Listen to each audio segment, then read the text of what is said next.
दोस्तों नमस्कार। मेरा वीडियो पसंद है तो लाइक सब्सक्राइब और शेयर जरूर करें।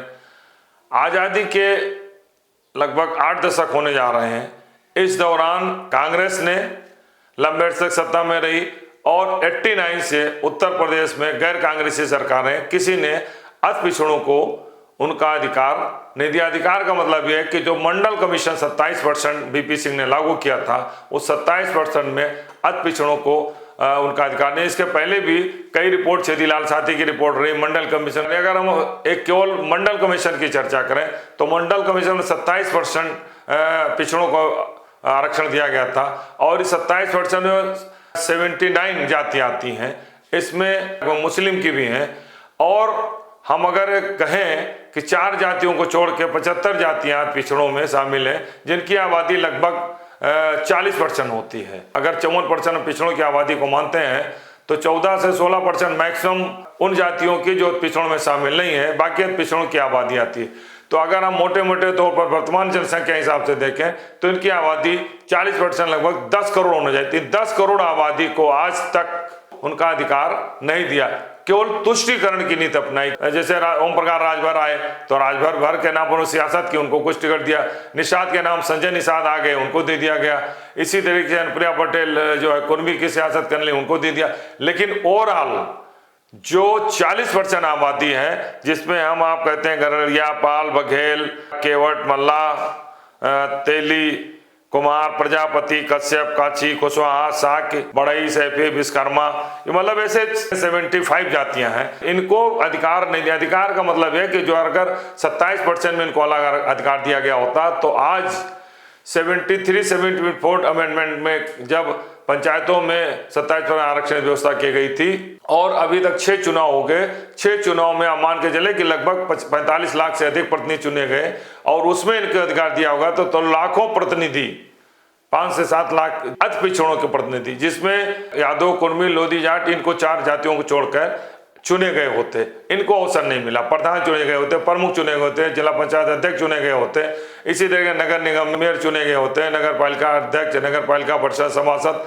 किसी पर इनको अवसर नहीं। और दूसरा, सरकारी नौकरियों में, शिक्षा में इनको अलग से अधिकार नहीं मिला, क्योंकि इनके अधिकार को जैसे पहले बिना 27% आरक्षण दिए पिछड़ों के अधिकार को सवर्ण जातियां कब्जा कर लेती हैं, वही स्थिति 27% आरक्षण में अति पिछड़ी जातियों को बाहर करके इन 4 प्रमुख जातियों ने कब्जा कर लिया।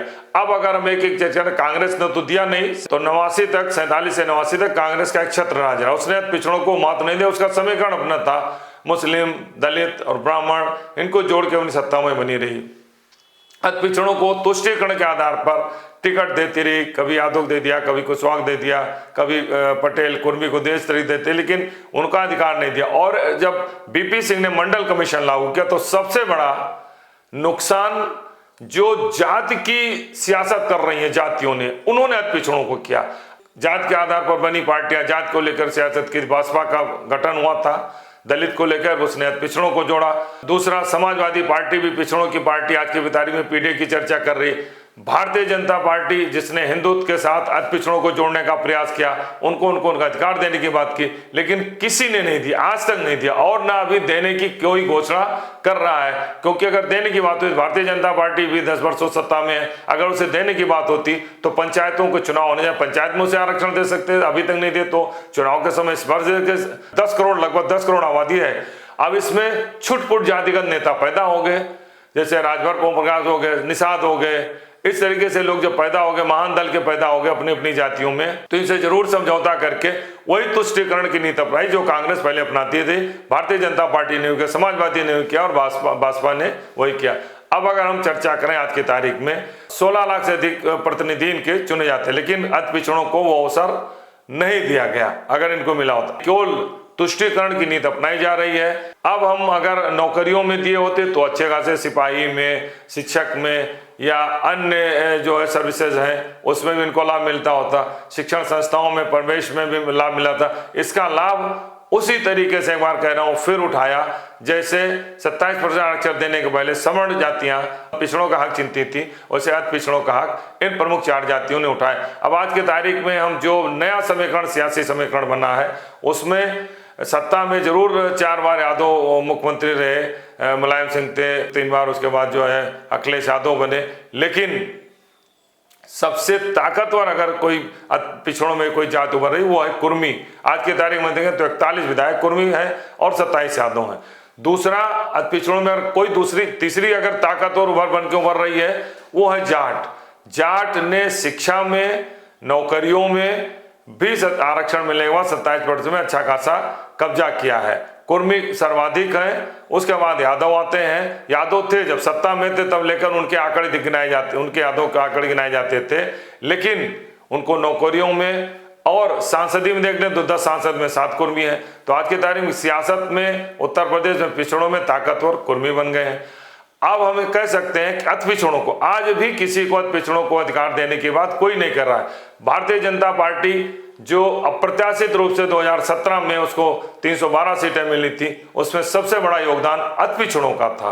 केशव मौर्य प्रदेश अध्यक्ष थे और अति पिछड़ों ने एक तरीके से एकजुट होकर के केशव मौर्य के नेतृत्व में भाजपा को वोट दिया, एक तरफा वोट दिया और 312 सीटें मिली। समाजवादी पार्टी जो सियासत करती जाती है वो सिमट के जो है 47 सीटों, भाजपा 19 सीटों पर सब सिमट गए थे।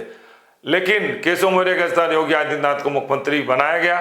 तब से लेकर 10 वर्षों से अति पिछड़ों को अधिकार देने की बात होती, चर्चा होती है, लेकिन उनका अधिकार दिया नहीं गया। अभी हाल में भारतीय जनता पार्टी ने कमेटी गठित की, उनमें 30 अति पिछड़ों को दिया, लेकिन इस कमेटी में आपने किसी का नाम डाल दिया, अधिकार दे दिया, इससे कोई मतलब नहीं है। अब अगर आज की तारीख में पंचायतों में दे दें आरक्षण, 27 में अति पिछड़ों को अलग कर दें, नौकरियों में उनको दे दें, ऐसा नहीं होगा। जैसे नीतीश कुमार ने किया था बिहार में, अति पिछड़ों को अलग कर दिया था, महादलित अलग बनाया था। इसीलिए नीतीश भी आज की तारीख में जातियों में सबसे ताकतवर नेता बिहार में है। उसी तरीके उत्तर प्रदेश में कोई ऐसा जातीय ताकतवर पार्टी नहीं है जो अति पिछड़ों को सबसे ज्यादा ताकतवर, कोई सब आपस में लड़ाई लड़े।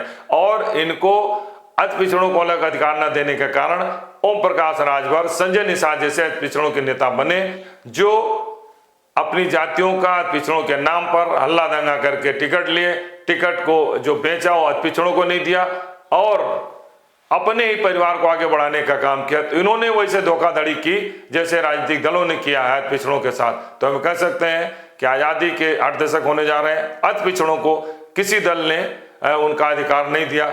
मानकर चलिए जिस दिन जातीय जनगणना कंप्लीट हुई, जातियों की आबादी खुलकर सामने आई, उस दिन ये सारे दलों का जो समीकरण है, जो जात का समीकरण बना के घूमते हैं कि इतने % यादव हैं, इतने % कुर्मी हैं, इतने % जो है जाट हैं, लोध हैं, और जब उनकी समीक्षा होगी या सवर्णों में इतने % ब्राह्मण हैं, ठाकुर हैं, इसकी जब जातीय जनगणना सामने आएगी तो निश्चित रूप से उस समय अति पिछड़ी जातियों में भी काफी जागरूक लोग हैं, पढ़ लिख कर आगे आ रहे हैं, उनमें भी इस बात को चर्चा हो रही है कि उनको बेवकूफ बनाया गया, किसी ने उनको उनका अधिकार नहीं दिया। तो जातीय जनगणना के बाद निश्चित रूप से सियासी बदलाव होगा। लेकिन एक बार फिर कह सकते हैं कि आजादी के 8 दशक होने जा रहे हैं, किसी भी दल ने अति पिछड़ों को, जिनकी आबादी आज की तारीख में लगभग 10 करोड़ होने जा रही है, उनका अधिकार नहीं दिया, उन्हें बेवकूफ बनाया। धन्यवाद।